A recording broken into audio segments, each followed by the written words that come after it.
ago. We're now joined by Hall of Fame columnist John McClain with us every Tuesday in the 5 o'clock hour. John, thank you very much.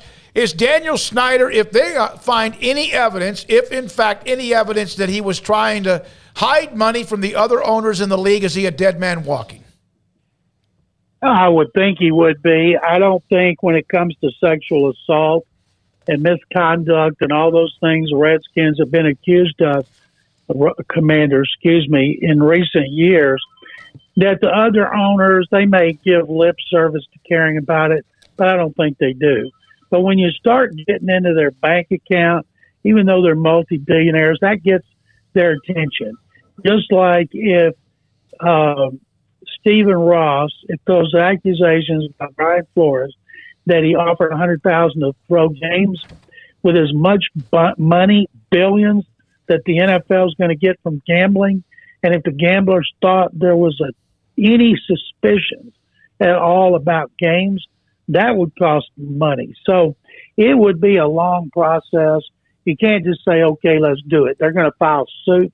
What they need Daniel Snyder to do like Jerry Richardson, sell the franchise before the posse catches up to you. Snyder has done one of the worst jobs as an owner in the history of sports at any level. He took over one of the greatest franchises in sports history, and he's run it into the ground. You as a fan, David, you know what Washington has become. He's trying to get a new stadium back down by RFK Stadium where it was. And the only way that's happening is if he were to sell. And he could get billions, but he's already a billionaire. I think they would love to wash their hands of Dan Snyder because this isn't going to get any better. It's only going to get worse. So what are the realistic chances of that happening? Well, nobody knows. This guy making accusations who worked there for 25 years, does he have proof? Just like, does Brian Flores have proof? Does he have emails, text messages, direct messages, recorded phone calls? Because if you have that, then they're in trouble. Otherwise, it's just that he said. And I would imagine before this guy went public, before the governmental committees, that he would have proof, because he knew Dan Snyder and the NFL have the most expensive attorneys in the country to come after him and his allegations. And I think it would be great for the NFL to wash its hands of Snyder, because he has been a pimple on the NFL side of the NFL's face for years.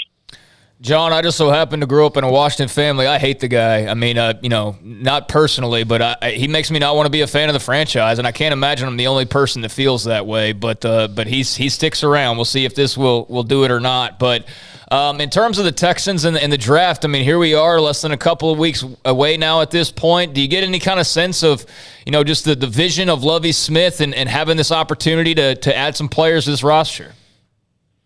Texans have the 3rd and 13th picks in the first round.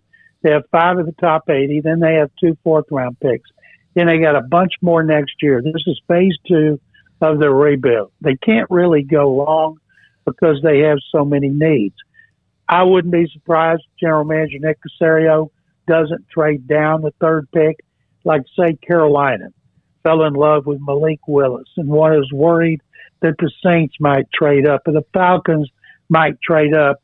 Then I could see him trading down to 6, still being able to get an impact player at a need position. And if they stay at number 3, most people here think they would take one of the offensive linemen, offensive tackle Evan Neal, or offensive tackle guard Ike Ekwonu with that pick, or a pass rusher.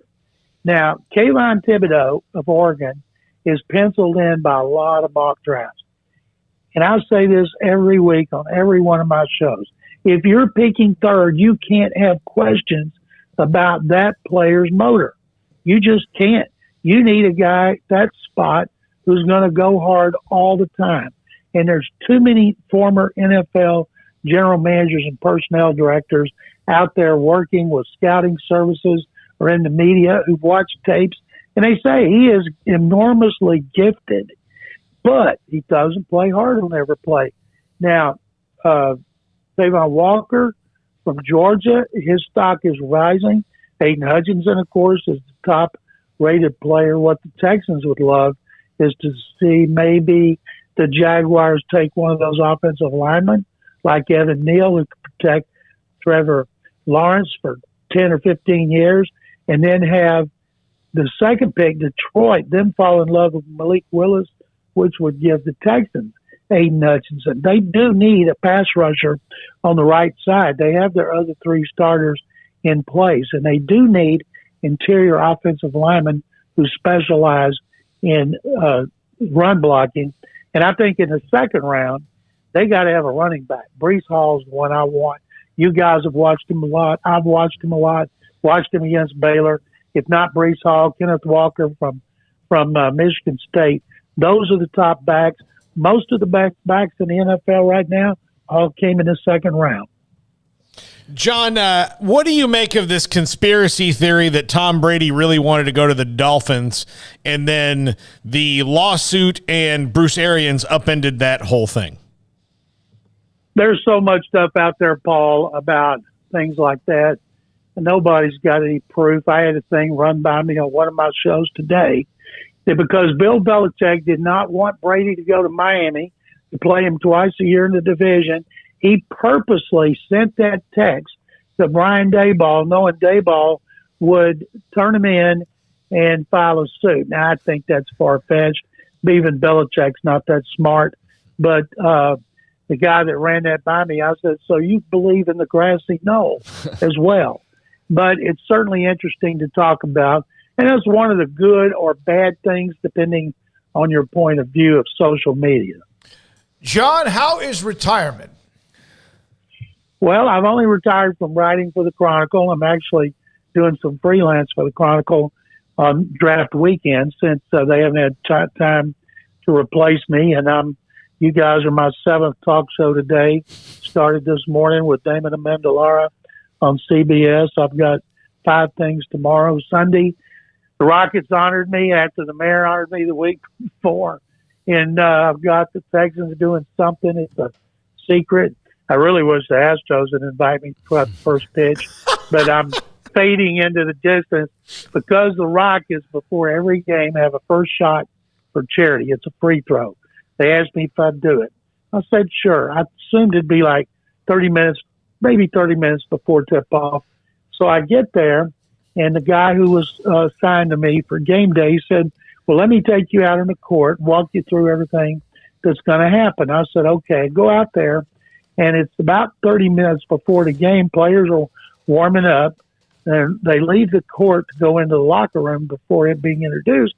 So I'm shooting practice free throws, and I had gotten a basketball for $51 because mine is flat. And I've got a goal in the driveway, and I shot so many free throws last week, my arm's about to fall off. So my goal was not to shoot an air ball. They told me Vince Young, air ball, Carl Lewis, air ball. And I just wanted to hit the rim if I wasn't going to make it and get $5,000 for charity. So I go out there. They're walking me through everything. Okay, here's the cameras are going to be in your face. Clutch the mascot's going to hand you the ball. We want you to sign the ball, give it back, and then take the ball and shoot the free throw. So it was after the player introductions, after the national anthem. It was the last thing before the tip-off. And I'm walking out there, and the players of both teams are watching me. People in the stands are watching me. The media, all my media friends are standing underneath the goal, shooting at the TV, tweeting. I hit the rim. And I gave myself an F-, but at least I hit the rim. And people couldn't have been nicer. Then they whisked me over to do an interview on AT&T Sports where the game was being doing. And I got to sit next to Tillman Fertitta, my owner, and his son Patrick, who runs the team for him, and I sat next to them. And then midway through the third quarter, they come over carrying 2 footballs. I stand up, I sign them. All the in-house cameras are right in my face, and I look up, and they're doing a tribute to me on the big screen. And I'm like, wow, I signed the balls, clutched the mascot, throws them into the stands, and I'm looking up, and I'm going, boy, those pictures are from so long ago. Nobody's going to recognize me. They're going to say, Who's that up there with Bum Phillips? Who's that up there with Jerry Glanville? Because that's like 140 pounds ago. John, I hate to bring the boom back down after a laugh, but I do want to ask you before we go, Dwayne Haskins and the tragedy that took place last weekend. Any thoughts just on obviously what was just a terrible, unforeseen tragedy? Well, Craig, that's it. It was a tragedy. And there's mysterious circumstances surrounding it. The police are investigating. And people want to know the details. I feel bad for his wife. I don't think they've been married very long. His family, his friends, fans. He was down there working out with the Steelers. But we all want to know, what was he doing walking on 6:30 in the morning trying to cross a major interstate? And I've been by there numerous times going to the Fort Lauderdale airport, and it is like a racetrack, and he was trying to cross it. So I hope that they'll be able to get details for his family, because, man, it just shows how fleeting life can be. And I just feel sorry for everybody. Yeah. Well John, said. Yep. yeah, well said. Thank you so much, sir. Appreciate your time.